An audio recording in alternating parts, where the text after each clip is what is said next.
Hola muchachos, buenas tardes. Bueno, yo les voy a mostrar aquí unas imágenes de el ejercicio que ustedes van a hacer que hicieron compañeros de ustedes anteriormente.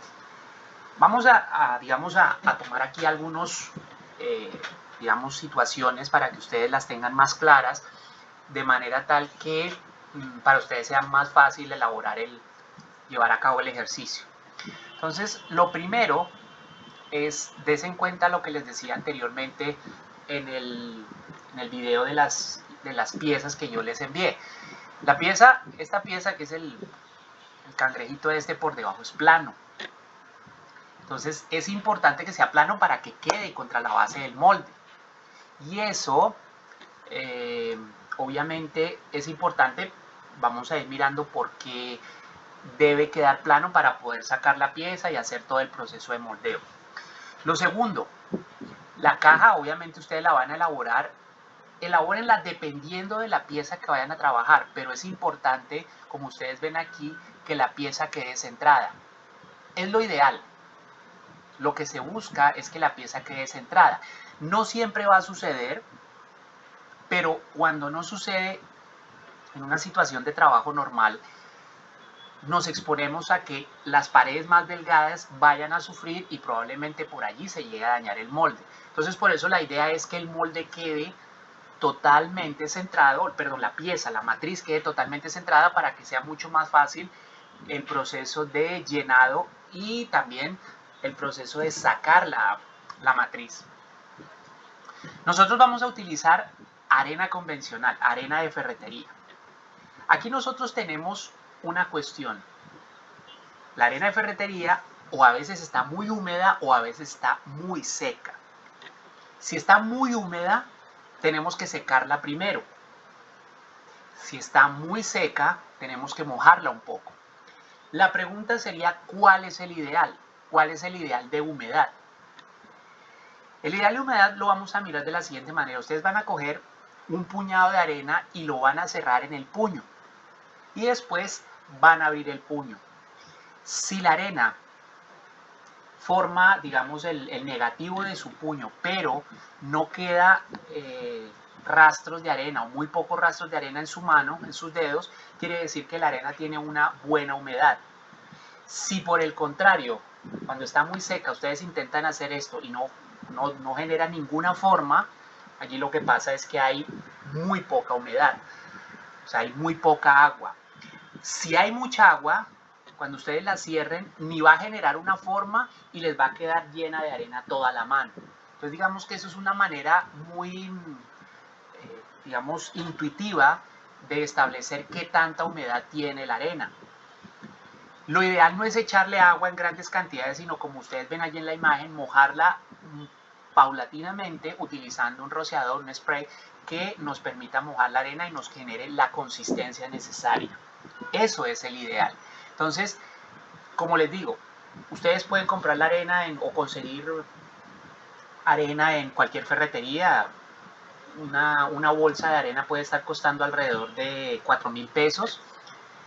Tiene más o menos 20 kilos y pueden conseguir menos, perfecto. Pero igual tengan en cuenta que van a gastar una cantidad como mínimo unos 5 o 6 kilos para hacer la pieza, dependiendo del molde que vayan a hacer. Entonces recuerden, escojan su pieza, parte plana en la parte inferior, texturas. Digamos que este cangrejo es como el ejemplo ideal porque no es ni muy, no tiene unas texturas complejas, tiene curvas, o sea que eso les permite sacarlo fácilmente. Eso quiere decir que si ustedes pueden encontrar un juguete que tenga curvas, que tenga una parte plana, que tenga texturas, va a ser el ideal. Lo segundo, bueno, avancemos. Colocada la pieza, ustedes tienen que irle colocando la arena y tienen que irla pisonando. En este caso, el alumno hizo un apisonador sencillo con una pieza de balso y le pegó una madera para ir dándole forma al molde. Y des en cuenta cómo llenó totalmente el molde, dejándolo perfectamente lleno, y fuera de eso está totalmente plano en la parte superior. Sin embargo, si ustedes miran en esta parte, se pueden dar cuenta que la madera ha alcanzado a absorber algo de humedad de la arena. Entonces es importante lo que les decía anteriormente, que la arena no esté ni muy húmeda ni muy seca, porque en los dos extremos no nos va a funcionar para el molde. O sea, vamos a tener un problema con el molde. Miren que como él tiene que hacer una doble caja, o hizo las dos cajas, entonces en la caja inferior es donde está el juguete, y en la parte superior es donde va a colocar las fumarolas, que es por donde va a entrar la parafina y por donde van a salir los gases. Miren cómo queda el molde. Des en cuenta que tiene dos partes, la parte inferior, que es donde está el juguete, y la parte superior, que es la que me permite a mí colocar las fumarolas, repito, por donde va a entrar la parafina y por donde van a salir los gases. Es importante siempre, recuerden el video, que van a tener y necesitan tener dos salidas, una para la entrada y la otra para el escape de gases. Si no, esos gases se van a quedar atrapados y eso va a generar problemas. En el caso de la parafina, pues se dañaría la pieza o se dañaría el molde. Pero en una situación real donde yo no deje esas fumarolas, se puede dañar no solo el molde, sino que tal vez se pueda hasta estallar, y por la presión que genera puede generar un accidente. Entonces lo ideal es siempre dejar estas dos salidas. A veces es hasta bueno tener una tercera salida de gases. Eso es importante que lo tengamos en cuenta. Miren que él ha retirado las cajas.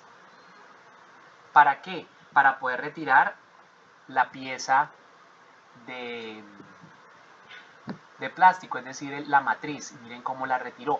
No le salió muy bien. O sea, ustedes tienen que tener muchísimo cuidado en retirar la pieza. Pero lo importante es que ustedes la puedan sacar con cuidado y quede en la cavidad para poder hacer el vertido.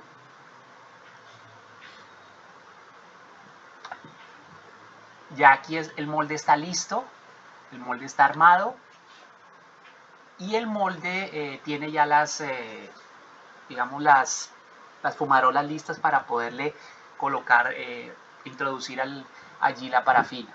Vamos a vertir la parafina. La parafina, obviamente, utilicen en lo particular, no van a utilizar una olla que esté en uso en su casa, sino utilicen una olla vieja, una olla que no se utilice tanto.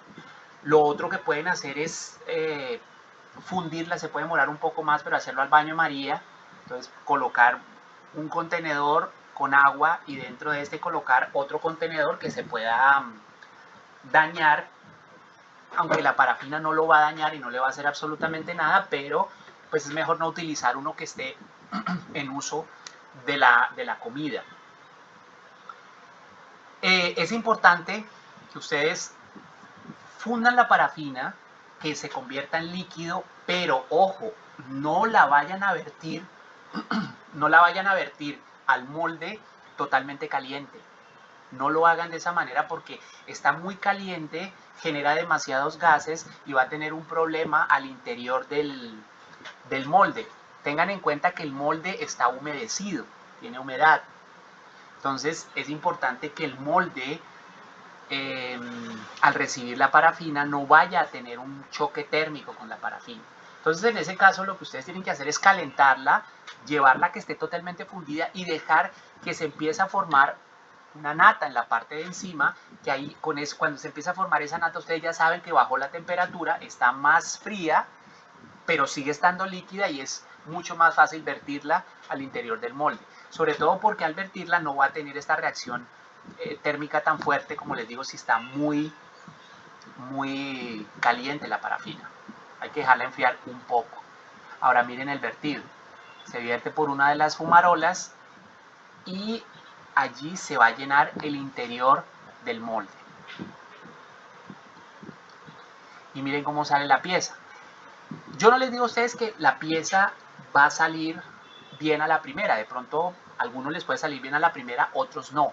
Pero tengan en cuenta lo que es muy importante, y es que si ustedes utilizan demasiado caliente la parafina, entonces vamos a tener otro problema, y es que la arena va a hacer esto, se va a quedar pegada al interior y va a generar rechupes como este que está acá.